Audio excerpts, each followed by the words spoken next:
academics, scholars, members of the public. Very much want to welcome the media in the room, and we look forward to it. Now, it is okay to look at your phones tonight as long as you don't do it too much. So if you want to engage your social media, we'd love to spread the word. Our hashtag is Year of Trump on Twitter and Instagram. We would ask you, though, both with those thoughts that you share and for the questions and the responses that you have here this evening, to do it in a fully respectful way. I think one of the things that we have seen that is most under siege in this country is the notion of civil discourse, and we here at GW, among other things, very much want to stand for that. Serious, honest, direct engagement, but always civil and respectful. And tweet away or snap or whatever you like, but please turn your ringers off. And if you can, please keep enough of your attention focused so that you can hear what's actually going on in progress. We are really looking forward to this conversation. Margaret and I had a couple of drinks, non-alcoholic, yesterday. It was coffee. So it's like, where do we begin? Well, probably a good place to begin would be with introductions. Let's do it. Shall we do that? Yeah. So, it is my great pleasure to start our introductions with someone you know, even if you don't know him, because you've probably seen him or somebody playing him on Saturday Night Live. Please welcome Glenn Thrush from the New York Times.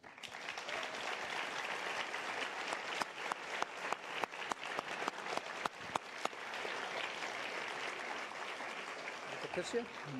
Thank you, Glenn. Have a seat. Yeah, not him.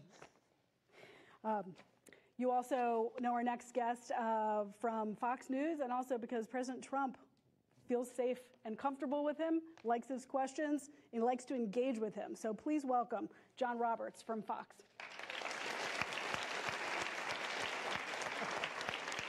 Safe? Thanks for doing it. Hi, John. Just because I'm Trump bait, I mean, they get him to come over and talk to you all. For those of you at the School of Media and Public Affairs, you know our next guest because we're privileged to have her as one of our Turker Fellows this year. She spends time with students, with faculty, and with others. She's also very well known to millions of Americans and others around the world for her many years at the White House. April Ryan is, of course, the White House correspondent with American Urban Radio Networks and also an analyst with CNN. April Ryan.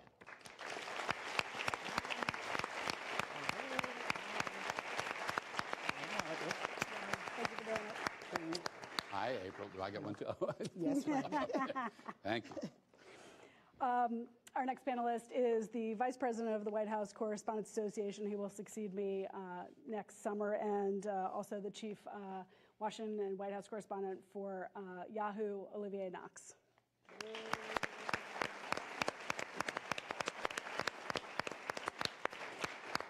Hi, Olivier.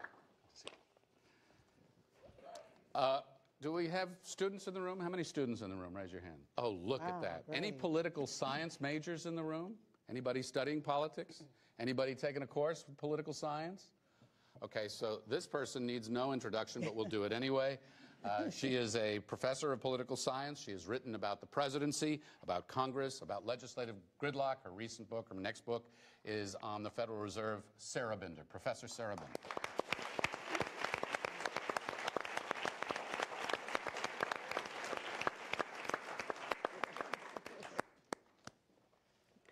And last but certainly not least, it's maybe a little bit intimidating to look at a room like this and a panel like this and think that you're the representative of the Trump administration. But we know that she is more than capable of doing a great job tonight.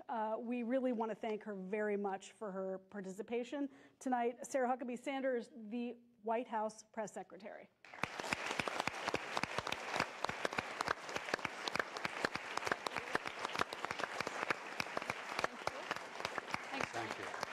Before you sit down, Sarah, maybe you could... Already on the hot spot. That didn't take long, right? No, this is... I'm fascinated, and I think people are here too, that why you came here and what it is you want to be able to talk about? Maybe you should ask me that question in about an hour and a half after this is over. We'll see how it goes. No, I think forums like this are important. I think the ability for the administration to be open, transparent, answer questions is a very important part of my job. I try to do that every day. And I'm hoping maybe this crowd is a little bit nicer than the one I sometimes face. You brought a few of my friends back here, but I think this is, again, a great opportunity to talk about some of the things that we've done over the last year and hopefully have a friendly and fun back and forth conversation. We want to understand how you go about your job, how you view your job, and how you think your boss is doing his job. So I'm looking forward to hearing you respond to that. Oh, good. I've got some time to think then on this. All right. Well, and we pegged tonight's event, or we got as close as we could, to about a year since that historic election last November. Of course, on November the 8th, President Trump and you will be somewhere in the middle of a 12-day trip across Asia. So tonight is an opportunity to assess all of the changes, not just to the White House, but to the political landscape, to the way journalists and presidents interact, and perhaps some comparisons between the campaign and the way President Trump has governed. So I know for my part, I'm very interested in hearing your thoughts on that. Yeah, I think it's going to be a great night. Excited. Thanks for having me. Join us. Thanks, John. So as I mentioned, what we'll do is I'd like to start by posing a question, and Margaret and I will take turns with this to each of you to get the conversation going, and then we'll open it up. As I said, and mentioned to the audience, they'll join us in the questioning a bit later. So, Sarah, let's start with you, since we're taking stock of things. The president made big and disruptive promises as a candidate. And a lot of the promises he made, he said were going to be quick or easy, or suggested that. The wall, repealing Obamacare, which was going to happen on the first day, tax reform, infrastructure. He's had a lot of trouble with each. So in thinking about that and where he goes, this is the question, and that revolves around priorities. Secretary Mnuchin said on Fox News last week that tax reform is the top priority. We had Corey Lewandowski, you know him. He was here on campus not too long ago. He said if Donald Trump doesn't build the wall, he won't get reelected. That should be the top priority. A recent Harvard Politico poll of Republicans showed their top priority was repealing and replacing the Affordable Care Act. 53% said that was extremely important. What does the president think he could have done differently to get any of these things done? And what is his top priority now? I think that one of the reasons that Donald Trump is president is because there is such a frustration with the way that Washington functions. And I think we've seen a lot of that over these first 9 months in office. You have so many things get lost in process, and it's very hard to push things through, regardless of whether or not you have a Republican majority, particularly when it's a narrow majority. It makes it very tough to, I think, force big and bold change like Donald Trump would like to do. But we are making a lot of progress, maybe not as fast as certainly I think the president wants, and certainly probably not as much as America wants. And I think that's one of the reasons that the congressional polling numbers are so low, because there is such a frustration that it's so polarized that they don't have the ability to get a lot done. Right now, I would say the biggest priority is tax reform. We're in the heat and the heart of that. I think that we will get that done by the end of this year. And I think that historic tax cuts that the president has proposed and is pushing through will be a massive change to our economic system, certainly. Really, I think, empower the economy in a new way through these historic tax cuts, help middle-class families. That's a big priority for this president, and something I think that we're going to see happen in the next couple of months. I know I said we'd move one-on-one, but I just want to ask one mini follow-up out of that. You said that's one of the reasons Congress's numbers are so low, that nothing's been done. Is that one of the reasons his numbers are so low? His numbers are a lot better than Congress. I'll take the president's numbers over Congress any day. Again, I think that one of the reasons that you have President Trump is the president is because he is not your typical politician. They were looking for somebody to come in and change Washington, change the status quo, shake things up, and he's certainly done that. I don't think anybody could argue that he hasn't done that he hasn't been somebody who has disrupted the way that the system normally operates. Does that mean we're getting everything done on day one? No, but we've gotten a lot of things done in very short order. You have ISIS on the run. You have the economy stronger than it's been in decades. You have unemployment at a 16-year low. I mean, these are massive things that have taken place in short 9 months. And a lot of these things he's been able to do more, frankly, I think, in those 8 months, particularly when it comes to things like the strength of the economy, like the defeat of ISIS in the position that we're in, far more in these first 8 months than Obama did in 8 years. And I think that's a big progress and big steps in the right direction. We'll come back to all of that, I'm sure. Mr. Thrush. I'll go with what she said. Yeah, right, what she said. President Trump's first year, of course, has been marked by a lot of well-known and reported internal competition, some staff churn, everyone from Michael Flynn at the NSC, Jim Comey, the HHS Secretary, Mr. Price, Sean Spicer, Anthony Scaramucci, Steve Bannon, Reince Priebus. I feel like I might be forgetting a couple people, and there are a couple people. Yeah, I think we got Price, and there are a couple of remaining cabinet advisors or top advisors who have been sort of under threat of will he, won't he, stay or go. How, other than the kind of political reportage, how do you think that has actually affected the management of the executive branch and the process of governance in the early months of this White House? It's a great question. The first thing I'd like to do is I'd like to thank Sarah for coming. I know it's very difficult to be kind of outnumbered, and I think it's kind of outnumbered. Incredibly cool that she would come here and submit herself to this sort of thing. It's just a conversation. That's right. You're setting it up to be. Oh, really Frank, that's fun, what you Glenn. think. No, look, I think part of the problem with this White House in general has been the fact that they are learning on the job. So a lot of the disruption that we've referred to, and there's no question that the mood in the country or significant parts of the country is really restive. People wanted to change. They want things shaken up. But I don't think they wanted it necessarily quite shaken up in this way. And you see that reflected in a lot of the polling, which shows that the president has lost a significant amount of support from independents, without whom, particularly in the center part of the country, he would not have been elected president. Oh. It's her. I shut up. Why do you always accuse me of something? I'm off. Check your phone. My phone. Check your phone. It's dead. Yeah, it's dead, all right. Which makes you even more questionable, Glenn. I'll just let that one go. No, I think in general, part of the issue is this guy's learning on the job. He had no experience in this, and that was a benefit during the campaign. And I think part of the problem is his brand precludes him from saying he's learning on the job. So he can't necessarily do what a lot of presidents in this position, and a lot of presidents haven't been in this position, which is to say essentially that I'm ramping up. And that, I think, reflects itself in the way that, with all due respect, some of the communication comes through. I thought with General Kelly a couple of days ago, what was noteworthy to me is not so much that he made what appears to be a fairly significant error, in fact, with regard to this issue of the Congresswoman's characterization of the conversation and the characterization of the Congresswoman Wilson's speech that she gave at the opening of the FBI office a couple of years ago. But the fact that there was not an immediate attempt to deal with that. Clearly the general, and I'm imputing this,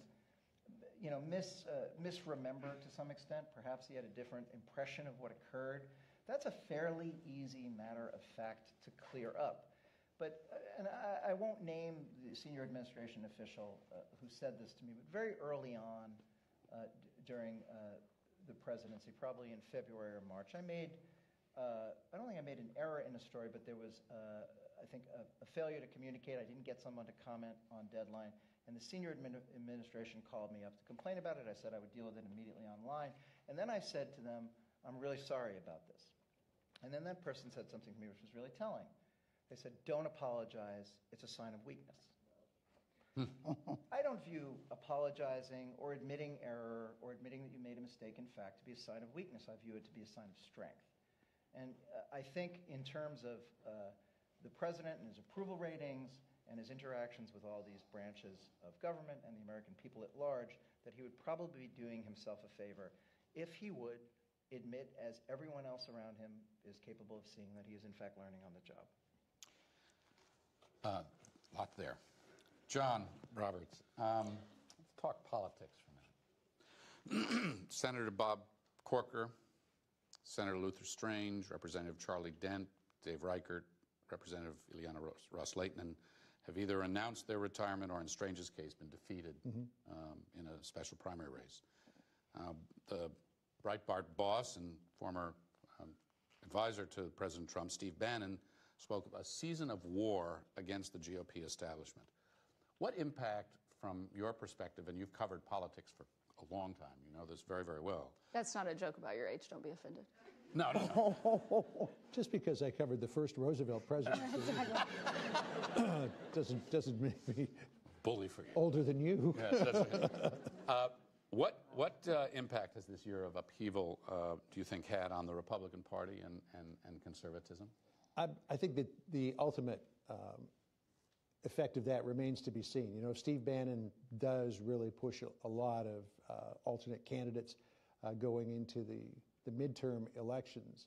I think that it could have a fairly dramatic effect on the Republican Party. Mitch McConnell seems to think that it's a bad idea to float the type of candidate that Steve Bannon is putting out there, hence the reason why he said the other day with the president, repeated again on Sunday, that his goal is to get candidates who can be elected and therefore maintain a majority in Congress. I think the biggest problem for the Republican Party is they have been screaming long and loud, give us the House, give us the Senate, give us the White House, and you'll see things get done. But things in Congress haven't gotten done yet, and the president suffered a stinging defeat twice when the Senate couldn't pass repeal and replace of Obamacare. Now, there are probably a lot of people in this country who are very thankful that that didn't get done. But if you're a Republican and you want to get elected in 2018, or if you're a Republican president and you want to get things done, you're looking at that saying, we gave you the keys to the kingdom, and now you're not getting anything done. And you've been promising for the past 7 years that the first thing you were going to do when you got the majorities in both houses and the White House was repeal and replace Obamacare. They won 3 elections on that, and they didn't get it done. When push came to shove, after all of those show votes that they took in the Congress to say, well, we know this isn't going to do anything, so we'll vote yes, repeal and replace, where when the rubber met the road, they choked. And I think a lot of Republicans across the country are looking at that and saying, we keep sending you to Congress on the promise that you're going to get something done, and you don't do it. So then all of these alternative candidates start to float to the surface a little bit more, and many of those are people that Mitch McConnell says won't get elected. So the Republican Party could end up shooting itself in the foot because it couldn't get done what it promised to get done, but I still think it's a little bit early to see the full effect of that. Thanks, John. April. April covers urban communities across the United States, and I know this is a big focus of your reporting. And other things. Among other things. Yes. If you were to highlight just 1 or 2 policy issues that you think have had the biggest impact on urban communities, which ones would you highlight? And are those the same issues that you think have gotten the most coverage? No. What we're hearing in the news that's affecting the urban community right now is the issue of taking the knee. And this president has a major microphone. He has a bully pulpit. He was able to write the narrative saying it was about the flag and about the soldiers and about this country, which it was not disrespect about that.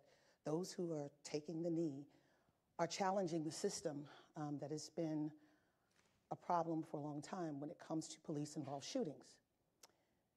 That issue still has yet to be addressed, and we know that the president, when he was president-elect, and also when he was a candidate, he was supporting policing. The black community supports good policing, but they want to weed out bad policing.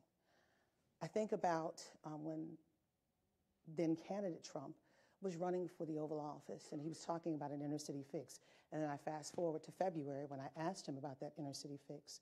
He talked about issues of crime. He talked about issues of health care. He talked about issues of education. And I even asked him about the CBC. And they did ultimately have a meeting. But a lot of those issues are still yet to be dealt with. When it comes to issues of crime, there's a big problem. And the Congressional Black Caucus is talking about this right now.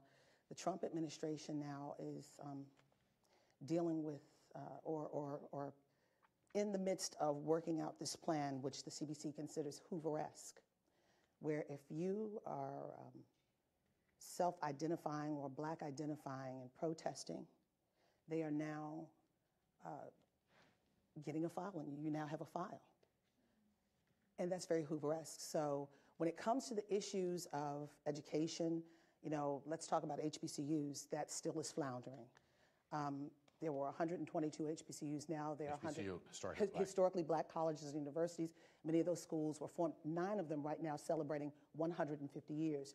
And when you think about when those schools were founded, they came out 150 years ago. It was 2 years after the Emancipation Proclamation when black people were told that they were free. We could not, and forgive me, but we could not go to schools with white people. Betsy DeVos got the whole thing wrong, in that we could not at that time go to schools with white people.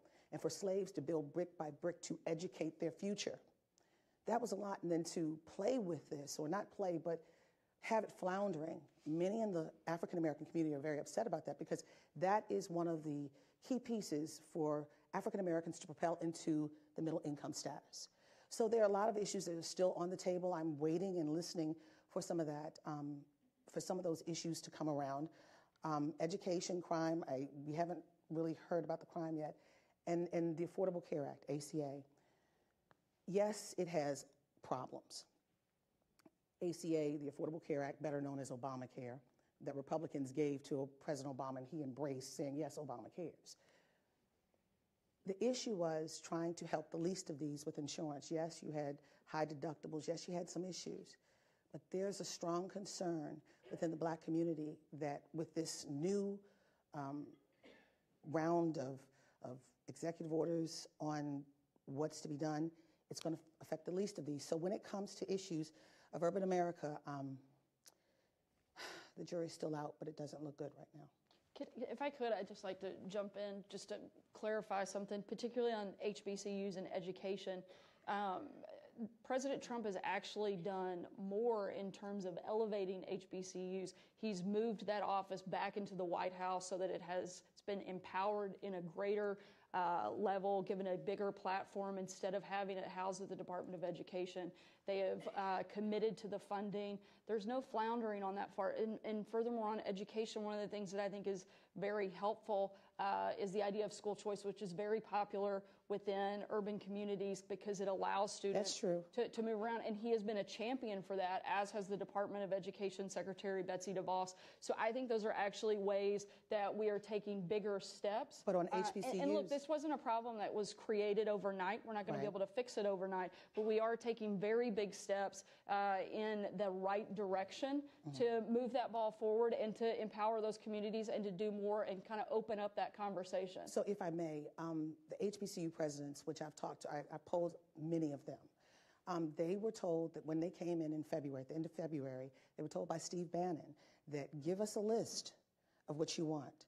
And they wanted money for Title III. They wanted year-round Pell Grant, which they did get through Congress. Which the Trump administration supported, but. Okay, but they were working on it prior to, but that's true. But then they also had, they had asked for a one-time lump sum of $25 billion. And then when they heard what the president said about the budget, about giving to HBCUs could be unconstitutional because of race issues, that really made, the president did say. That's not actually what he said, but it's fine. Okay, well, what did he say then? Do you have a response to that? Because I want to move down, and we'll come back to all of this. We can come back to all of it. I think the broader point is that you want to launch these very generic attacks against this administration when we've actually done a lot of the things. Did everything on that list get completed? No, but several of those items did, and we're continuing to work to move and complete more of the things on that list. But before we go, I didn't attack. I just gave you, I'm not attacking. This is civil discourse. I'm laying out what I was asked to lay out. And look, this is where you get to, because you have policy pronouncements, and then you have details, and you have interpretations of same. So lots to pursue. We're not going to get to everything tonight, certainly. But Olivia, let me come to you. I mean, we heard from Sarah earlier, and dead on, right, that this president was, and John, you were talking about this president was elected as an expression of discontent at the way Washington has behaved. I like to say, if you want to burn down the house, you hire the arsonist. And Donald Trump said, we got to burn this house down. His metaphor is the swamp. He said, I'm going to drain the swamp. How's he doing? The swamp drained? He's not doing nearly as well in draining the swamp than he is in rolling back systematically a lot of regulations, a lot of them embraced by the previous administration through executive action. And the reason that I connect these two ideas, if you go back to early April, the director of the Office of Management and Budget, a senior Trump advisor, Mr. Mulvaney, identified one core principle of drain the swamp, which is remove the influence of lobbyists on policy. Now, what we've actually seen is a phalanx of former Trump campaign aides either start or join major lobbying firms. And in places like the Environmental Protection Agency, you've seen a lot of policy devolve to people who were lobbyists and who may shortly return to that profession. So I want to connect these two ideas, because on the one hand, no, the swamp's not drained. On the other hand, without the expertise of a lot of these folks from industry, you would not see one of the signal successes of the Trump administration. It's something that doesn't get as much coverage maybe as the latest tweet, but it's a very, very important story for this administration, which is that systematic, methodical rollback of executive regulation. We'll talk more about that. The other Sarah, Professor Binder. Let's talk a little bit about what it means for President Trump to be a Republican this year. He has seemingly had a lot of tension with the Republican-controlled Congress, even though there's one-party control. And at the same time, he seems to be working toward a goal with that Republican Congress, maybe a two-pronged goal, one of attempting to get things accomplished that fit his agenda, and two, of trying to shape a Republican Party that's a little bit more in his vision. And I guess I wanted to ask you why you think that tension exists, and also, he ran as a Republican, but do you see President Trump as a Republican, or do you see him as a third-party candidate or a no-party candidate? So I definitely see him as a Republican, right? No matter what the mix of policy issue is, and no matter what direction he wants to move the party, he runs at the end of the day with an R after his name, and all the Republicans run with an R after the name. So voters will see them as Republicans, regardless of the policies, really, the differences amongst the party. I think the problem here is that precisely what you put your finger on. It is a fractured Republican majority, and those fractures were here before the election, but we didn't notice them so much in the minority because they really weren't responsible for governing. They had someone else to be against. Yeah. And so now in a position of control, they have to deal with the fact we're in a polarized system. The two parties disagree about what the problems are, what the solutions are. It's a small majority. It's fractured. And they really are looking to the president to kind of pave the way forward. That's a role presidents often can play because they have the political, broad public stature to do that. You don't have to be a policy wonk to play that role, but you have to choose a position. You have to use your bully pulpit to maintain the party's position. Fellow members of your party, again, even if they disagree with you on policy, they need to be convinced that because you're behind it, they should get behind it too. But you have to choose an issue, you have to choose a position, and I think many, judging from reporting, many lawmakers, Republican lawmakers, aren't quite sure where the president stands on any given issue. And that's complicated, building a majority, because majorities don't just happen, they have to be built. Do you think, quickly before we move on, that any Republican president, had one of the other 16 emerged as the nominee and then won, do you think that any Republican president would have actually had a bit of trouble governing as the leader of this Republican Party? Well, there's certainly fractures in the Republican Party that would have emerged, and certainly would have emerged on Obamacare, repeal and replace. Tax reform, I think we'd be seeing similar issues. The question is, could another president, different president, really set the agenda and stick to the agenda and make clear and put all resources behind that agenda? And do they have the public stature outside Washington? What's their public approval, right? Do they have what we call in the business, political science business, right, the power to persuade? And your persuasion as president depends on how people in Washington see you. Early wins, they have reason to get behind you. Public prefer you. Broad public, do you reach out? That's going to build your public prestige, and that's what presidents can use. That's what I think we could imagine another Republican in that position with the same fractures might be making more progress, but it's still a pretty fractured majority. So let's open the conversation up then to the group. I mean, a lot of you have talked about the different nature of this president and presidency, about some of the political exigencies that exist. You've talked about the swamp that they came in and up against. You've talked about being very new at this. I mean, obviously, Donald Trump was not in government. You've talked about the things that have been done. In looking forward and in thinking about what's been done over the past, what has the president learned from this year?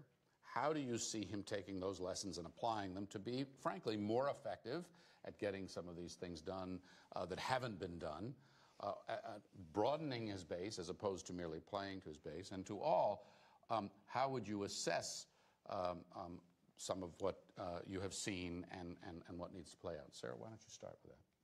There's a lot of questions in one. So I broke my principal rule of asking one question at a time. So She's used to that. I'll try to. That's right. These guys break that all the time. So how about what the president has learned in his year and a half? You know, I think a lot of it would be on the relationship development side. I think that he has done. He needs to have more of them. Well, I was actually going to go the opposite way. Fewer of them? So, particularly, no, on the foreign policy stage, I think he's done a very good job of developing relationships with a lot of key partners and allies. Particularly, I think you look at the Asia trip that we're getting ready to go on. He's developed very strong relationships with Abe, with Xi, with a lot of the leaders that are really helping grow the amount of pressure that's being put on North Korea, which is one of the greatest threats I think that our country faces today. But I'm talking about being legislatively effective here in Washington, what he's learned and what he's... Well, I didn't know you were speaking specifically legislative years, kind of a little broad of lessons learned. Legislatively, I think to take a bigger role of engagement. In healthcare, he did towards the end, but not as much on the front end.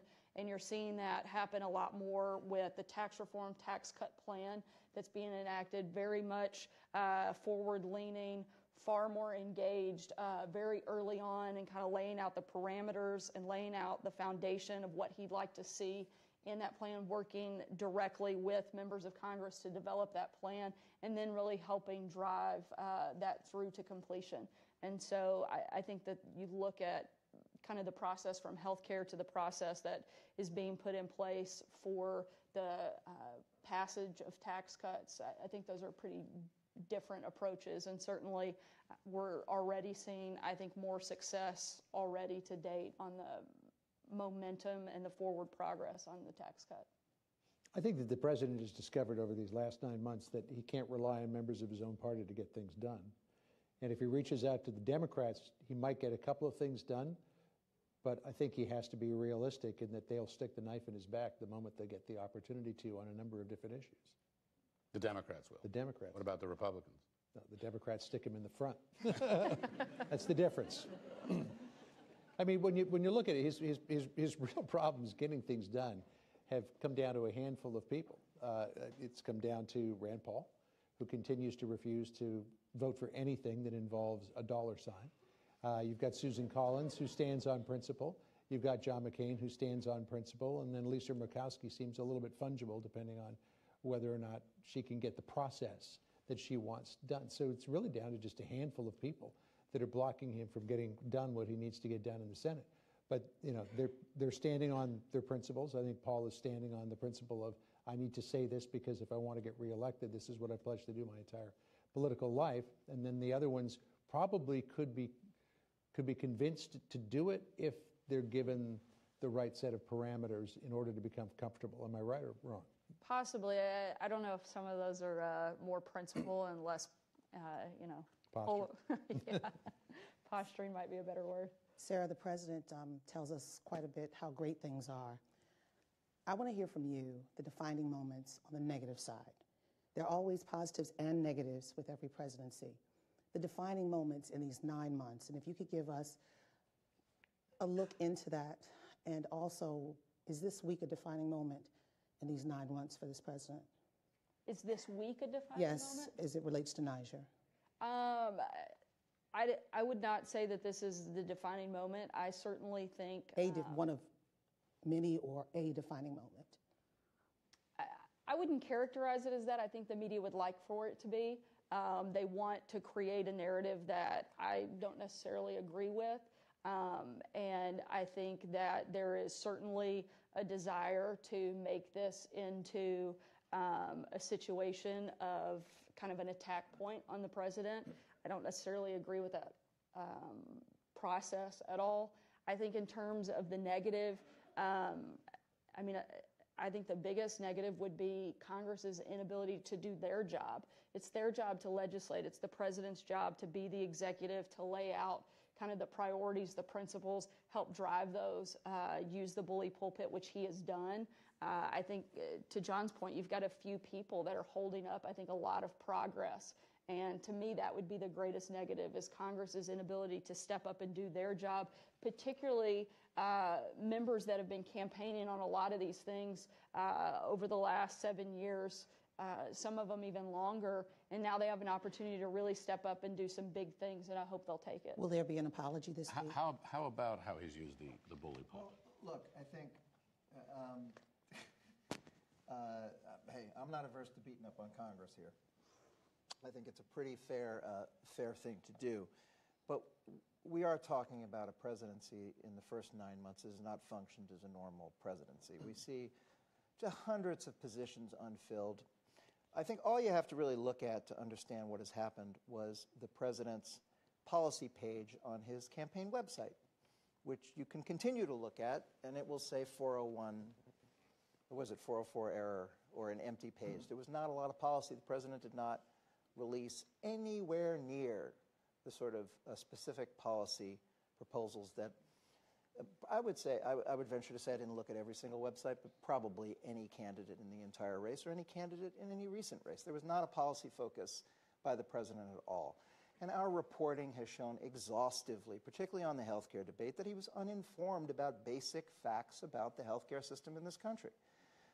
I've interviewed, and my colleagues have interviewed, dozens of people who attest in good faith to the fact that the president was not prepared for a lot of these policy discussions. I think he's more conversant with the tax issue because it is something that he is more familiar with, but particularly on areas such as health care and entitlement reform and the budget, he has not been as conversant, and he has also not been as studious as previous presidents. This is not an opinion. This is based on a certain volume of reporting. Now, in terms of, we were having a colloquy back and forth between April and Sarah about urban America. I started my career covering low-income neighborhoods in New York City. And I'm not that familiar with the historical black college issue, but I can speak to the Community Development Block Grant Program, which is one of the central components of the Department of Housing and Urban Development, really the principal means by which the federal government is able to ameliorate poverty, both in terms of housing and community services. Director Mulvaney of the Office of Management and Budget zeroed it out in his skinny budget this year. So the block grants were zeroed. Congress will definitely restore it, likely to par. But in terms of his commitment to urban America, I think the Community Development Block Grant, people like Tim Scott, the Republican senator, African-American Republican senator from South Carolina, has identified that as well as a defining issue. So I think while we're talking about there's a tremendous amount of dysfunction in Congress, and they certainly didn't deliver, particularly Paul Ryan, more than Mitch McConnell, because Paul Ryan, remember, set the order of battle with Reince Priebus, the president's first chief of staff. But I would say a fair amount of responsibility in terms of this gridlock and dysfunction rests on the president. I'd like to throw out a question about U.S. leadership in the world and if or how the president's approach to that or take on that has changed since he first took office.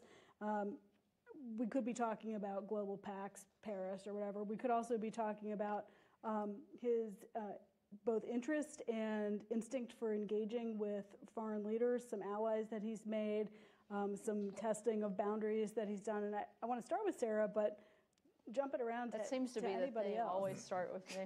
Well, no, I mean, I sort of want you to frame this for us because I think during the campaign we really thought about him as a domestic-focused president who had a couple of international issues, primarily security and trade, job creation that he wanted to hammer on, but that his focus would really be at home. And then I think we saw in the spring with the summit with the Chinese leader Xi at Mar-a-Lago, almost like an evolution, a turn towards understanding that there was real leverage and power in those kind of relationships. But you're so much more on the inside than we are. Can you talk a little bit about the evolution in terms of his thinking about what's possible with foreign relationships?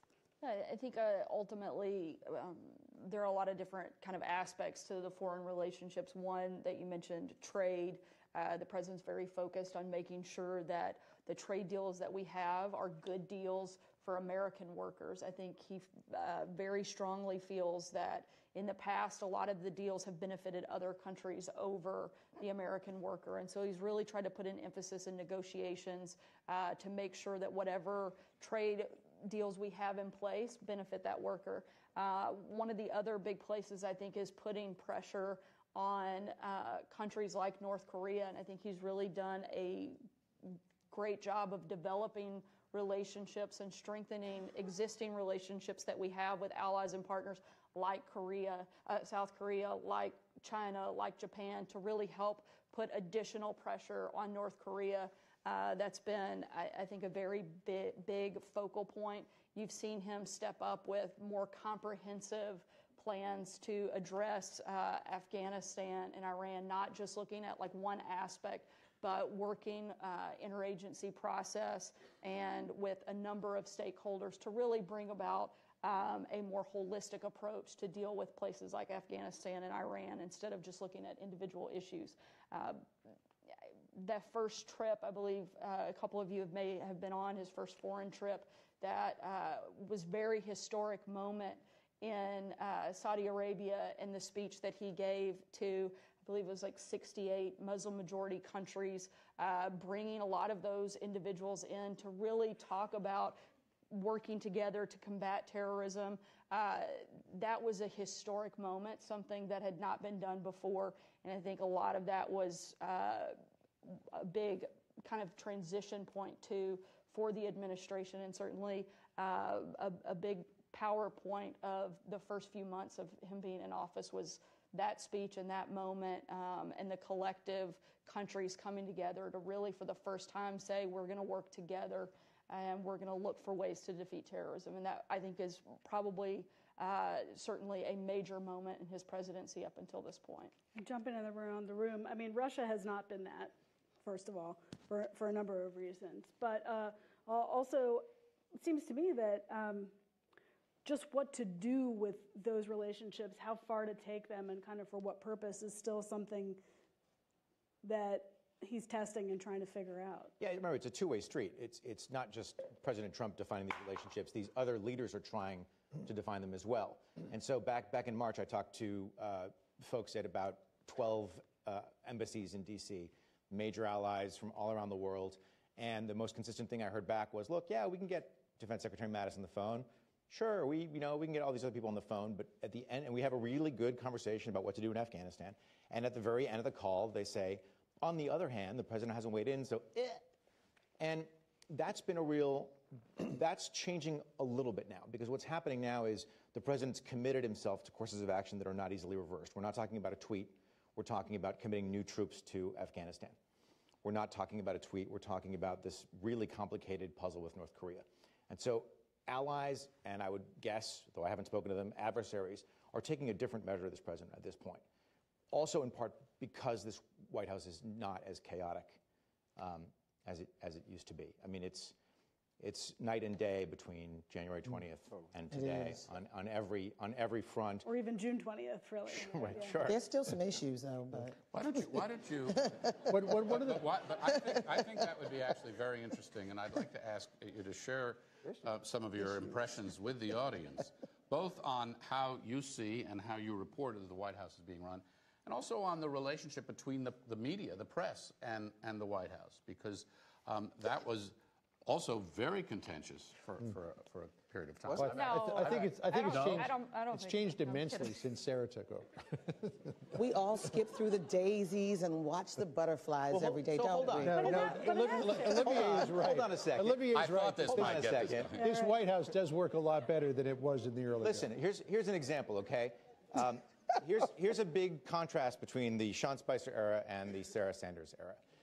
Since Sarah took over, not one person in the White House press shop has peddled me a poisonous story about Sarah. That was not true under Sean.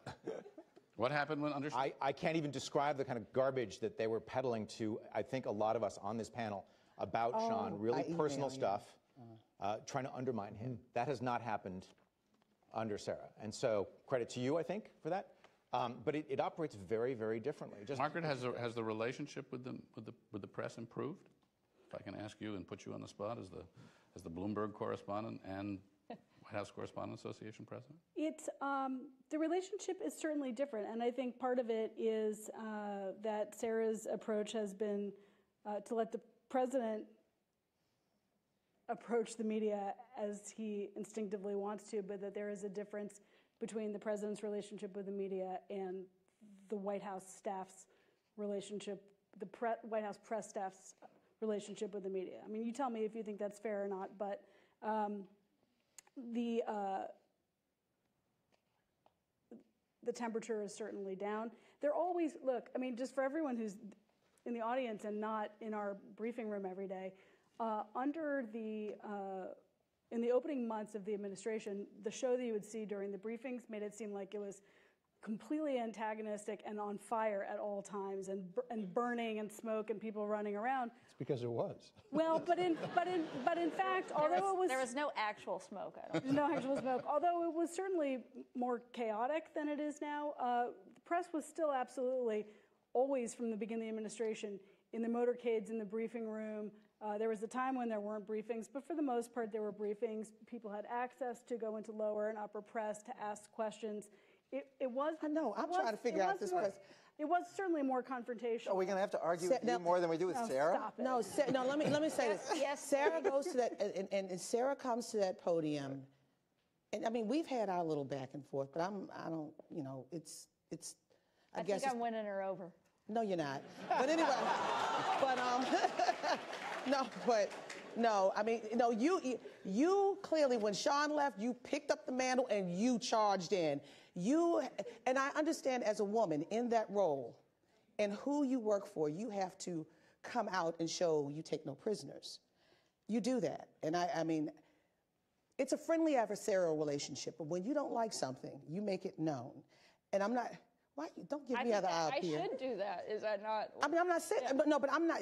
I hear Margaret, but I've seen you give and I've seen you take, and I'm not giving you flowers or anything, but I'm just saying there is. What did you say? I said you should. I should give her flowers. Okay. Anyway, but what I'm saying is, I understand being a woman in this male-dominated business, and I understand who you have to respond to. But at the same time, I mean, you know, last Monday, it was like, come to the Rose Garden now. I mean, all of us were scrambling. It is not as organized as we would like or they might like. Sometimes it's kind of chaotic. It's not as, I mean, I hear you. And I understand your position. I think, well, we can all have our perceptions of it, but you really are the most important answer here. Maybe, I mean, I'd like to hear it, and I'm sure the audience would. What is your take on both what your job is? You have to juggle. You work for the president. You work for the taxpayers. You are supposed to be facilitating conversations with journalists, but you're a public servant also. How do you weigh those parts of the job, and how do you view your job as press secretary? I mean, I think the number one job I have is to come out and provide the best and most accurate information I can give at that moment. and as give the most full picture I can of the process, the policy, and the position of the administration. And that's what I try to come out and do every day. Some days I do it better than others. Some days, I think that it's less tense than others. And some of that is based on the news that is taking place. If it's a more controversial topic, then I think the tension in the room is going to be higher. And you'll leave early. You'll leave in 5 minutes. Never left in 5 minutes. Well, maybe 10.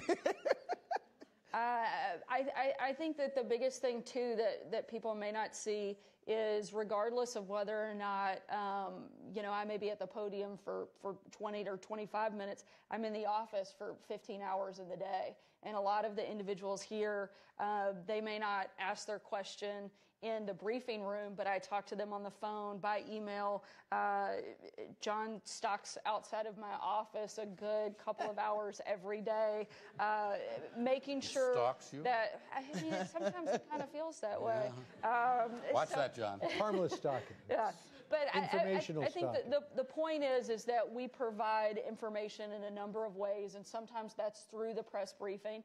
And I think that the part there that should be more focused on is helping give information to the American people directly and being able to answer questions so that they can hear those answers, because they don't have the option to come by my office as frequently to get some of that information for a story. We try to be very accessible. I think that's something that actually quite a few outlets have reported, that the president as well as the administration are more accessible in terms of press interaction than you've seen in previous administrations. That's something that we've really tried to put a big focus on, certainly in our office. But to pretend like there aren't tensions would be silly. But that's not new to this administration. The White House, press corps, and whatever administration is in power always have tension, because we have very different jobs to do. And whether or not sometimes we can work together better than other times, that certainly happens. I do think that there is a greater sense of hostility that I've seen in this administration than previous, and I think that you Toward see the that administration, you mean, or in the administration? towards the administration. And I think you see that reflected in the numbers, like in the coverage. Just last week, there were reports that came out from independent study groups that several of the networks, 93% of the coverage of the administration was negative and 7% positive. If you compare that to the first 9 months of the Obama administration, it was 40-60. So for people to pretend like there isn't a greater sense of hostility towards this administration, I think would be to ignore real facts. Olivia, you want to address that for just a minute? The notion of greater hostility? Yes. Oh, man. I think one of the things I would point out, first of all, is that the White House press corps actually is just part of a much larger media ecosystem that also covers the presidency. You know, when you're writing about legislation, when you're covering the agencies, when you're covering the State Department, the Defense Department, and other places, all of the whole package, it does not start and stop with us. It's a huge ecosystem of people. Last year, the WHCA gave an award to someone for the Washington Post who's not in the White House press corps. So it's important to take a broader view, I think, than just the narrow feuding between the press corps and the White House. I think a lot of the fights in previous administrations you probably didn't see spill over. I can guarantee you I went nose to nose with people who've had Sarah's job before. Let me try to think of I think I asked one of her predecessors whether they were psycho or just stupid. I'm glad we haven't gone there yet, Olivia. I like the yet. But the night's still young, right? So you're saying there's hope. Leaving the window open. So you're saying there's a chance. Yeah, I mean, the question is whether that figure that Sarah cited is the result of the extremely different nature of the administration, or whether it's a built-in hostility to the administration. And I'm not sure how I weigh the two of those things. You know, the use of Twitter, for example, to drive the news cycle. There is a fair amount of oh my godding on our side of the business, some of which has been unfortunate. You know, some people screaming unprecedented, unbelievable, and you know, some of us older folks will say, well, hold on, no, actually, that's not unprecedented. That was Every president has done something like that. I'm thinking of like asking the ambassadors to submit their resignation letters. So this is an unprecedented administration. I don't want to suggest that that this is not a mold-breaking, norm-shattering administration, but I don't know that it's necessarily, I don't know that that figure necessarily accurately characterizes the way the press is covering you guys. Let's do one more. Can I just echo really quick on that? I think it's oftentimes that it's not even the nature of the question, it's the way that a question is asked. So often I feel like certainly the question always comes from a place of like an accusation instead of actually just asking, looking for information. It's more like, you're a horrible person, please tell us why. And how do you answer that question? They actually think I'm a horrible person, so I don't know if that was for the climax. Well, I don't know, either way. I do think that the But that's tone always, matters. but Sarah, excuse me, that has always been the tone at the White House. The White House press corps, John, you've covered other presidents too, right? The White House is a political circus. The State Department is very buttoned down. We talk about policy. The Defense Department, if you're a DOD, it's a very kind of, focused, different sort of questioning. The White House is a political place. The questions always have a political tone. I'm not sure it's I think there's a difference between a political tone and a hateful tone, and those are not the same thing. You think it's a hateful tone? Not all the time, and I'm not trying to like over generalize the entire like White House press corps, or as Olivier mentioned, there are a lot of reporters that beyond the White House press corps, but absolutely, I can assure you. I mean, you look at reporters, not just some of their public statements, whether it's through their stories, but you look at some of their Twitter statements, you look at some of their feeds, and you cannot read through a lot of that and not say, this person absolutely hates everything about what we're doing. And it's hard to come to any other conclusion than that when you look at so many of the personal opinions that are injected into a lot of those. And I think that's a dangerous place at times. Let Glenn and then Sarah jump in. It's very important to note that President Trump has made battling the press a centerpiece of his entire political career. He did it during the campaign trail by singling out individual reporters in the press pen. It is a centerpiece of his entire political strategy. And that is, rather than I disagree profoundly with Sarah on this. Nobody hates anyone. I mean, I think the thing that I can't speak for everybody. I can only speak for my mellow self. The president made Steve Bannon, like the second. I don't remember the timing of this. Said essentially what the president calls the enemy of the American people. Steve Bannon, what did he call us? The opposition party. Come on. This is a president who has a political strategy. Again, we know this because we have interviewed all of his political strategists.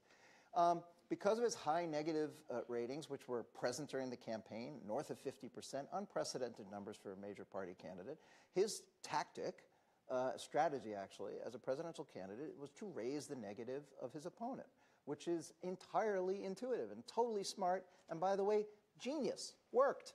He's president of the United States. He needs an opponent. This is a politician who does not do particularly well standing alone on center stage. He's somebody who performs best as a politician and as a political entity with opposition. And in the absence of Hillary Rodham Clinton or whoever next is going to come up against him, he chooses opponents. Mitch McConnell at the moment is a target. He requires that because that is what his political career is premised on. And the political press is his central, omnipresent opponent. More than anything else, I think, and you saw that with the first appearance Sean Spicer made in public. It was not to come out and answer questions. It was to harangue us about making a factual error at maximum decibel, not giving anyone a chance to ask him questions. And I think that was at the behest of the President of the United States, and I think that tells you straight out. This really is not that hard, guys. Like, it tells you straight out.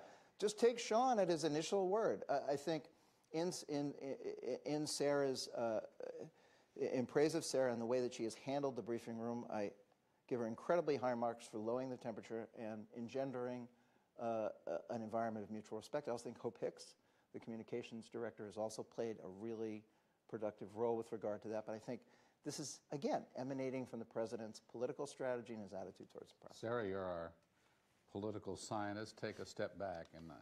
So my only experience with the briefing room is from Saturday Night Live. So Not so then Glenn, right? But what you do know a lot about is The reality is polarization. much better than Polarized definitely public. seems better. You're welcome anytime to get a real view. It's pretty clear here the stakes are huge, right? The president is enormously powerful in terms of the U.S. global position in the world and for individual lives in the United States. He can be a force for good and he can be a force for bad in both arenas. And so it makes sense that there's this type of conflict going on, and we expect the press to play that role of accountability. Right? I think I can't speak to the kind of harshness of the debate that goes on a daily basis, but someone has to ask Does this reflect the polarization that you see in the broader public when you study the public? Well, I don't read the press as being partisan on one side or the other, so I don't think of it as that type of polarization. But it's just the stakes are huge because there's such disagreement about what policy, what is even a problem, and what the outcomes are, what the solutions are, and that was it was an intensely polarizing in that sense election.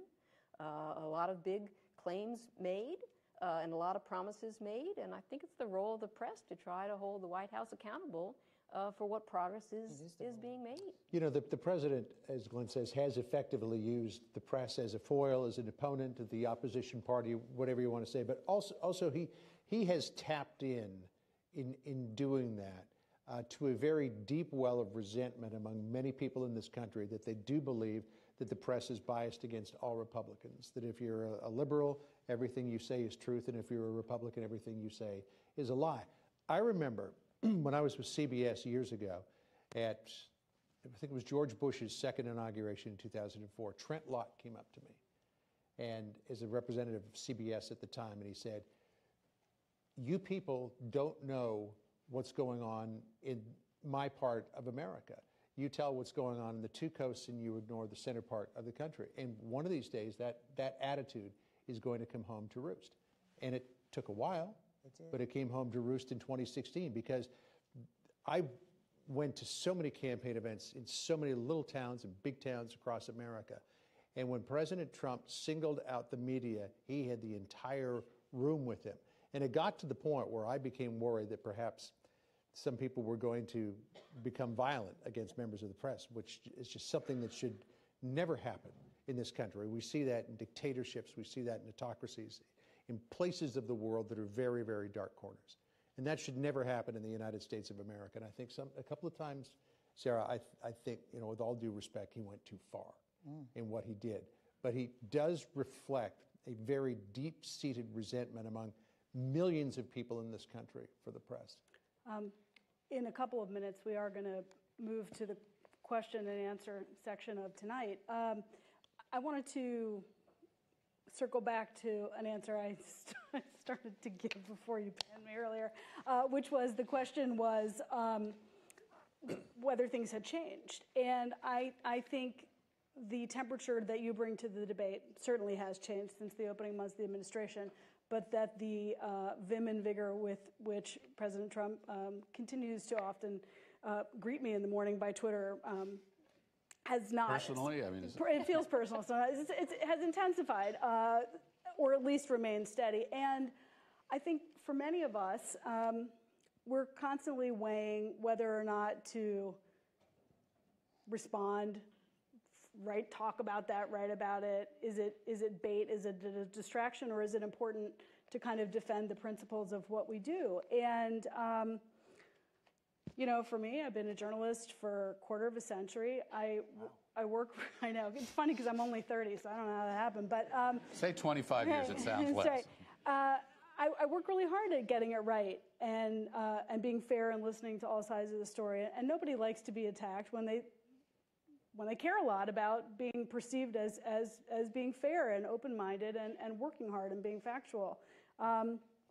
My father, who's gone now, escaped from Bulgaria, from a communist country, and when I was growing up, the debates around the dinner table were always about criticizing government and questioning authority, no matter which party the president and the government or the Congress was controlled by, and that one of the great liberties of being an American is to question anybody who's in power. And that was kind of just a foundational building block of why I became a journalist, and I think why many of us care so much about our craft. And I think many of us worry that because there is some of this underlying distrust about the media, that people don't know that about us. And it's true that past presidents we've always jousted behind the scenes.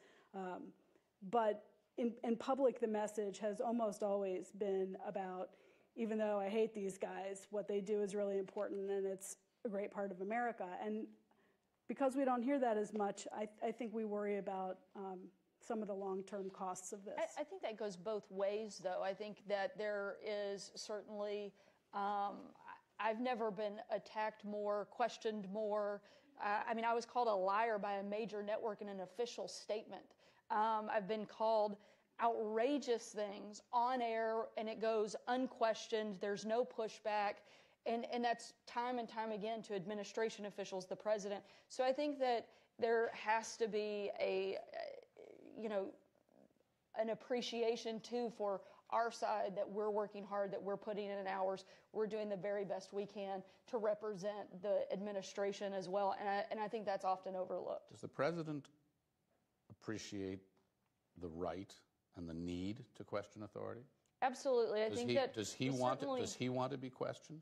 Yeah, I think Does he want to be challenged? I think it's an important part of democracy, but I also think that with that freedom comes a great deal of responsibility, and I think that you have to have a high level of responsibility to report accurate information. And I think that is not done all the time. I've literally had conversations where I've been in a room in a meeting that included 5 people. I talked to all 4 other people just to make sure I didn't miss something. I go back to the reporter. I tell them, guys, I was in the room. This didn't happen. I talked to the other 4 people that were in the room. We all agree that nothing even similar to this took place. And they're like, I'm sorry, I've got a source outside of the White House, but close to the White House, so I'm going to run with it.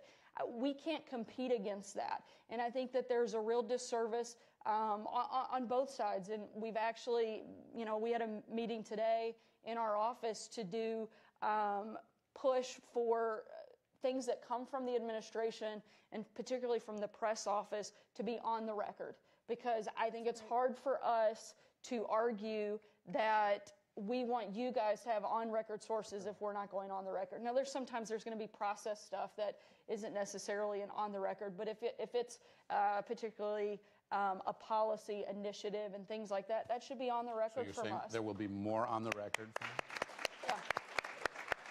Yeah. And that's something that we've tried, I think, to do with some success over the last couple of months, is working more to do on the record, certainly on camera briefings to allow that sense of access and sense of transparency so that you have that. But I think that goes both ways. And I don't think that we can be asked to constantly be out in the open, be transparent, and to do something so forward-leaning and always on the record when we're constantly having to compete with anonymous sources that weren't in the room, that aren't part of the process, and can frankly make up anything in the world they want to because we can't prove a negative. And so if we have to compete with that constantly, I think that is a really difficult situation, and I think it's a big disservice to the American people that there aren't more credible sourcing. And I think some of the bigger outlets, it's less of a problem, but now anybody with a computer can be a journalist. And you're constantly kind of having to juggle the differences of real journalism and not. But I do think that the anonymous sourcing is a really big problem and something that, as much as we can move away from, we should. April, why don't you make a point, and then we're going to turn to the floor. Yeah, I just wanted to make a point and ask a question really fast. The late Helen Thomas said, everything comes to the White House, from War to Peace and everything in between. And I want to go back to a comment that you made about people making jabs or saying things. It's more their personal feelings. When we ask questions of you, and of course there are people there who kind of ask questions towards your base. There are other people who ask questions towards the other side. Then there are people who just ask questions. When you look at that room, how do you determine which one is a negative, which one is a positive, and which one should I call on? I don't look at the room as negatives and positives. So I think that's the wrong way to view the room. I look at the room as kind of an open book. I try to make my way around the room. I have people that come up to my office and say, hey, you don't call on people on the left side of the room. So the next day I try to focus on the left side of the room. Hey, you don't call on people in the back of the room. So I try to, make my way around a mix of TV versus print versus radio versus online, and try to give a mix of, more left-leaning, more right-leaning publications.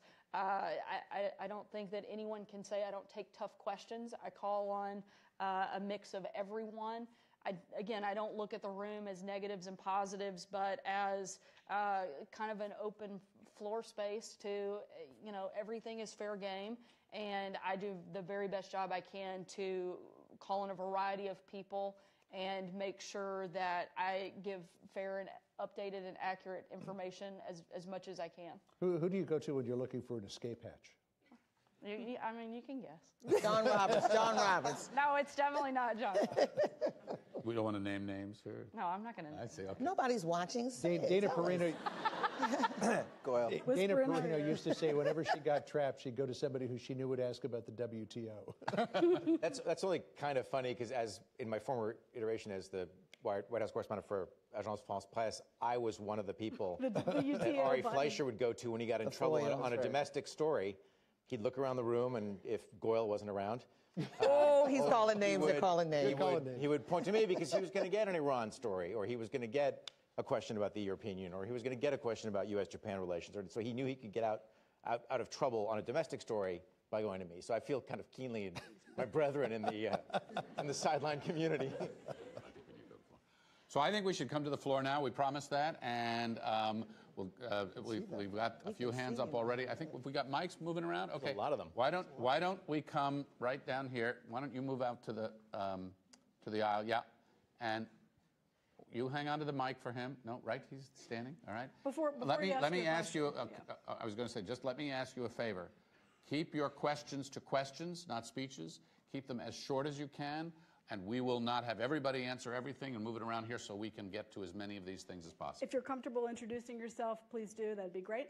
And if you have a question for a specific panelist, please ask it specifically so it doesn't turn into a free-for-all. Take it away, Sarah. And if you want to ask anybody to my left or right. Okay.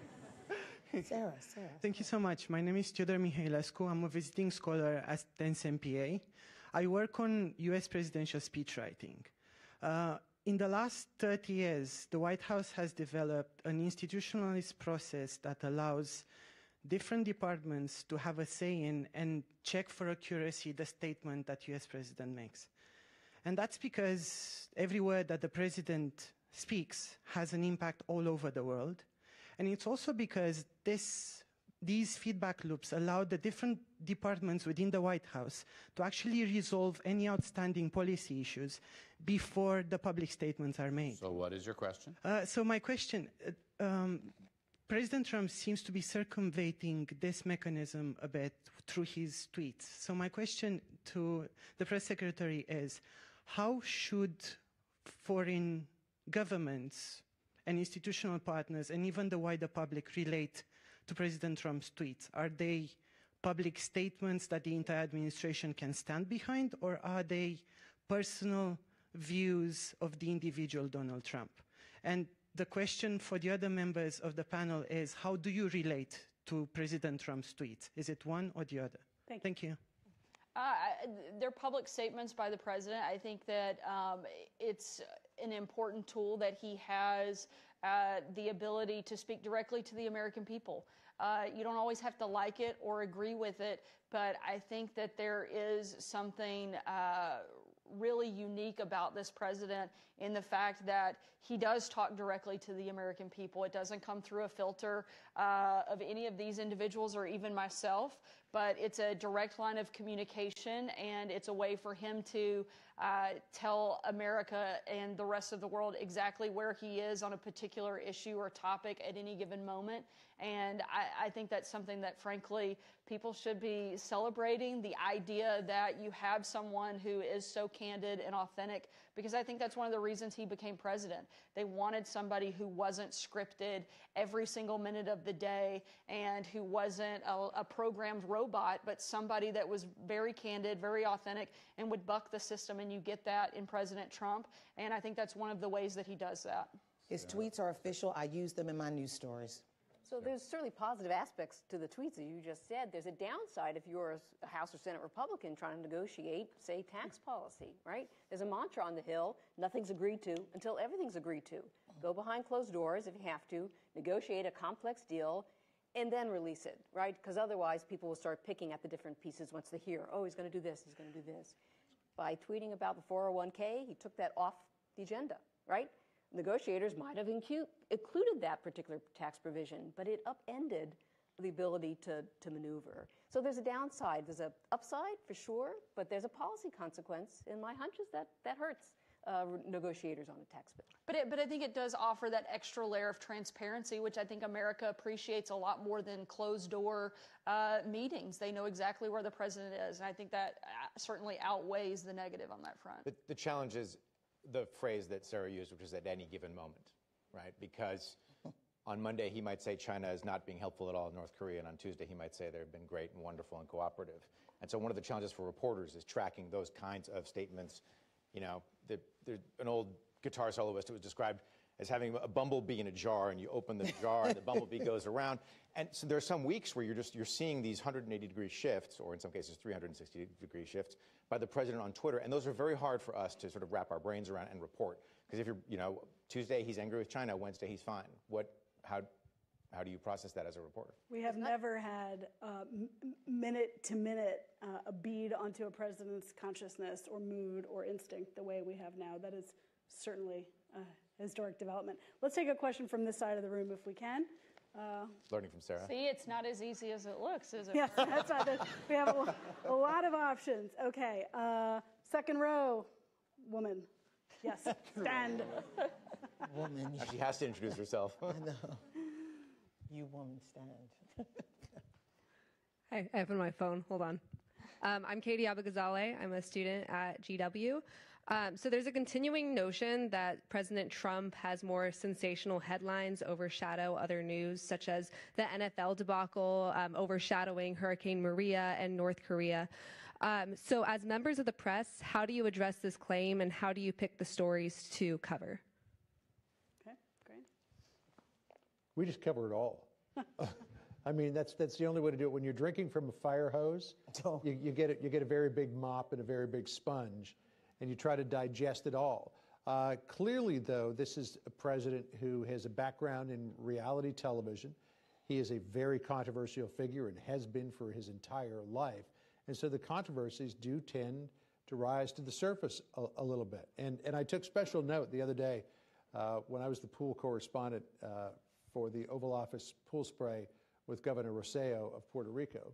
The president talked for 35 minutes, which I think was a record-setting Oval Office pool spray. And the poor cameraman was going like this by the end of it.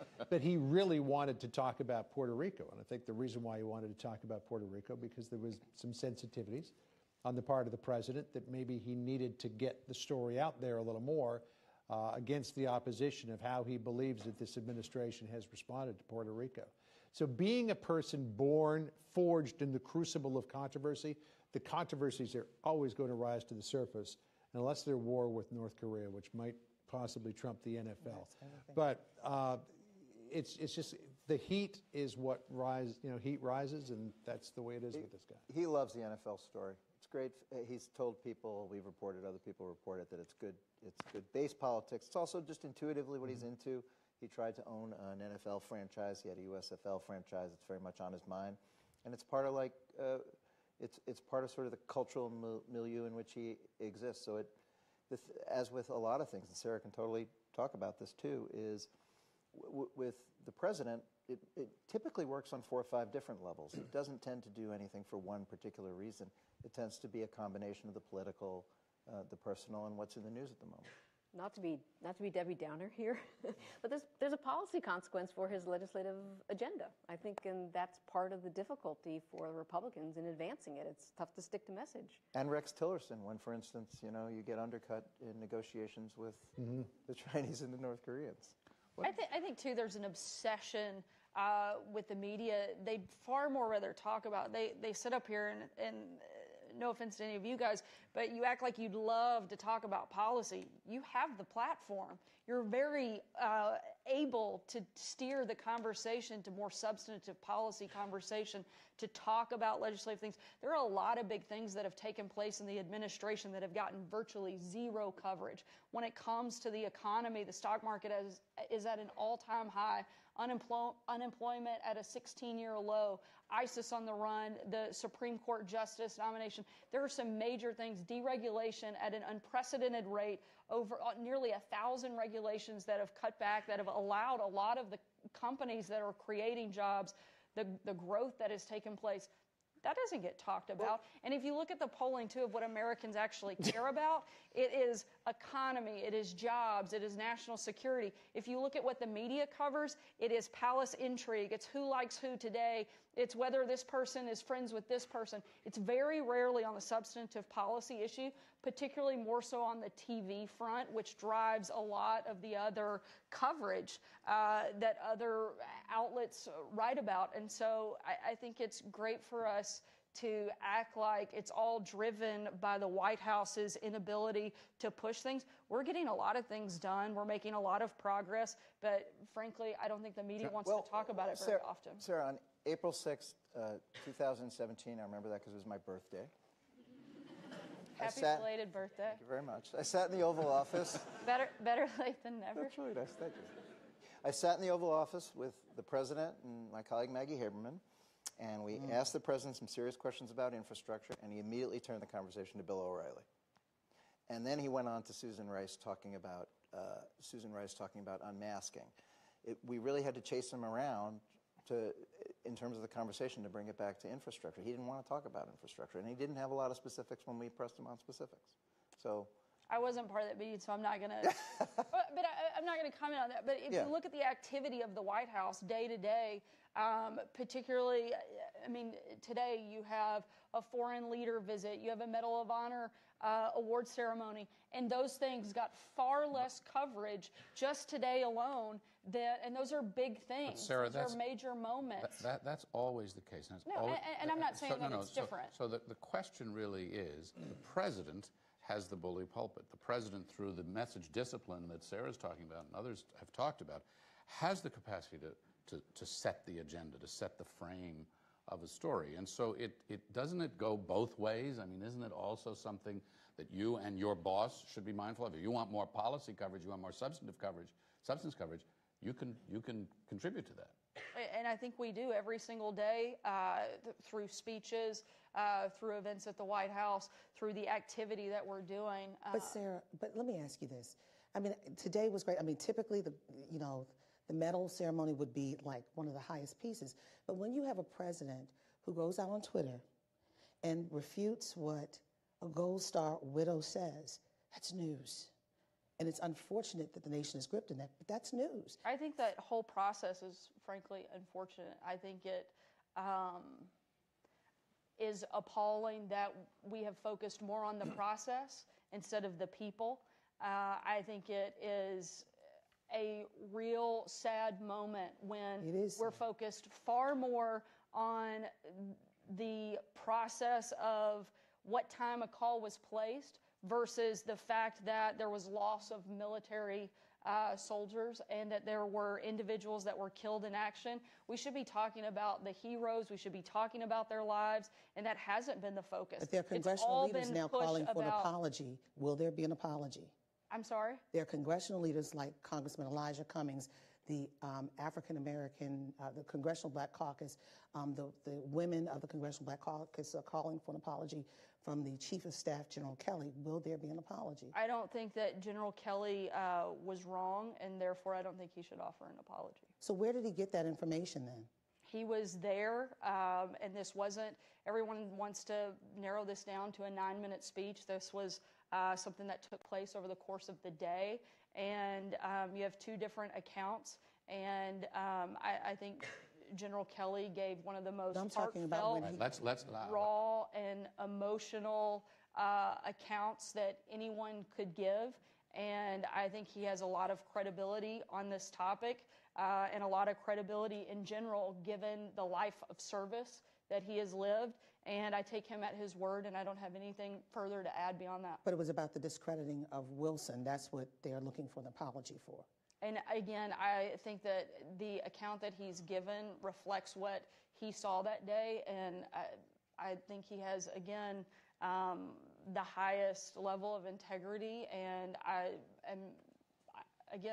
support him in his account of that interaction and what he saw and how he felt and what he saw take place that day. Let's go back to another question from the floor. Let's come back to this side, and we'll go over there. Yeah. Can you move to the mic, or can the mic move to you? And again, I'm going to ask you, and it's running a little late. I tell you what, we've had an amazing conversation. Let's go for another 10 minutes or so, if that's all right. Is that okay? Get you home to your kids? Maybe 5 minutes or so. I'll go quick. We'll call it 7. It's a really early morning. I'm sorry. Go ahead. My name is Stephen Kelly. I'm a SMPA student. I have a question for the press secretary. You say that you support the press's role in challenging and critiquing the president. What is a critique of the president or his administration that someone in the press has leveled that you feel has been valid or fair? I think certainly on the front end of the administration, we could have done a better job of providing information to the press, and I think some of that was a little bit of a learning curve. I have the advantage of being second in the administration in this position, and so I had the opportunity to learn a lot of different things, but I certainly think that we could have done a better job of information flow to help impact the stories that would reflect the administration position a lot better if we had been more forthcoming on the front end. I think a lot of that was just kind of a procedure process and us learning some of that kind of on-the-job training a little bit on the front end. But I certainly think that's somewhere where we could have done a better job, particularly in relation to the press and the media. That's where I feel most comfortable talking about where critiques might be fair. Okay, if we might be able to get 2, we can definitely get 1 more. Let's go to the back. Gentleman over there. Yep, you who just turned your head backwards. Right, Mike is coming. Don't make her fall. I think you guys purposely put people in the middle of the row so that they have to run around, make it a little harder. I'd like to ask about Anthony Scaramucci, about why... Okay, last question. About what sort of decisions were made in order to hire Anthony Scaramucci and to allow him to give, or direct him to give his interview with, I believe, the New York Times. New Yorker. New Yorker. Wish. Sorry. Every night, man, I go to sleep. Every night. Mooch was mine. TMI, Brian Glenn. Liza just took him away. TMI, Glenn. Come on, man. Swept right in there. Well, that was a nice insight into Glenn's life there. or lack thereof. Now you know how to get him. in terms of the hiring process, I can't speak to that. That would have not been something I would have been a part of. In terms of the interview, that was a decision he made, and you would have to ask him how he feels about the decision to do that. But Will you be giving interviews like that? No, I don't think so. So I don't know if that answers your question. It's not a lot of information, but that was a decision he made to do that interview, and you'd have to ask him for any further detail on it. Okay, so we are going to do 1 more. Last question. Not that it wasn't an amazing question. Gentleman here. Yes. Yes, you. Just hurl the microphone. Give him the microphone. Hurl it. Go long. Run! Oh, he's running. Go! Oh, he's coming. Oh. Well, good evening. First off, I thank you, all of you, for spending a great evening with all of us in one of the best university in this world, the George Washington University. Wait, hold it. I think that counts as a statement. I was or a gonna say, speech. I think she may have been a plant. But... No, but don't stop now. Okay. No. My name is Henry Huang, and since it's I'm a second-year student in Elliott School studying international affairs. Since it's kind of running late, so I'll try to keep my question as short and sweet as possible. My question is regarding on President Trump's tweet, which has stirred up a lot of discussion, i.e. the famous misspelling, "ka-fei-fei." Oh, Lord. Now, we all know that White House press briefing travels slower and spreads slower than than President Trump's Twitter. So my question is, how does your job have changed through this year in order to respond more precisely, more accurately towards Trump's tweet when it comes to White House briefing? Thank you. I think that was actually a question for you guys. I know it was. I'm off the hook for the last. So the question, if we've got it right, is how have the president's Twitter instincts and other instincts changed the way we do our job, right? Thankfully, I'm on the hour. I'm on the air every hour, so I'm frequently updating. What you've got to do is I've got 4 different alerts for when he tweets, so that I'm covered on every front to make sure that I don't miss it. And as soon as he tweets, we send out a blast to the network to show what he has tweeted, but everybody else is getting it on their iPhones anyways. And it's kind of like a running commentary almost, particularly in the sometimes changeable way that he goes about his tweets and the topics that he flips back and forth to. So we just we stay on top of it, and we just get it on the air almost as soon as it gets out. Now, of course, if there's something that kind of pops out that we go, what's that all about?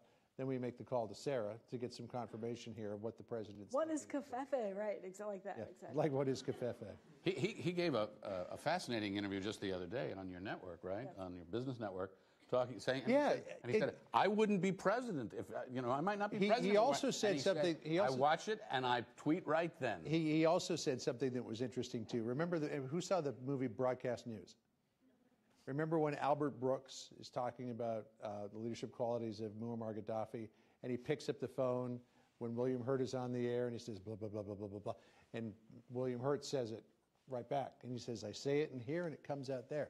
The president looks at Twitter very much the same way. He said, for him, it's like a typewriter. I type it on my smartphone or whatever he uses to tweet, and the next thing he knows, it's on television. So it's his way of using a typewriter almost to get whatever he wants on the air in almost real time. What do you do at the New York Times Online, or what do you do with his tweets? Do you report them in real time? Are you reporting differently? How do you, at Yahoo, which is a digital news platform, handle tweets that are coming literally at any hour of the day or night? It's evolved. I think early on, I remember getting in trouble. I will share this detail. I remember getting in trouble because I was on TV when I was on duty. I was actually on air when he tweeted something, and I actually wrote the story while I was on air, but there was a sense of incredible urgency early on that absolutely everything tweeted was... And I think what's happened now, and I think it's actually quite healthy, and you hear this from diplomats too about foreign leaders. They tend to absorb things, and I think it's being much more released into the bloodstream. So even if he does it in real time, I think people are saying now, wait a second, what does this mean? Yep. How does this play in with what he said before, and should we take it seriously? Yeah, it's the reassertion of news judgment, right? Yeah. It's basically outlets that have come to sort of get used to this fast-paced, constantly moving news from the president. I do think it's notable that, I don't know about any of you guys, I have never written a story off an @POTUS tweet.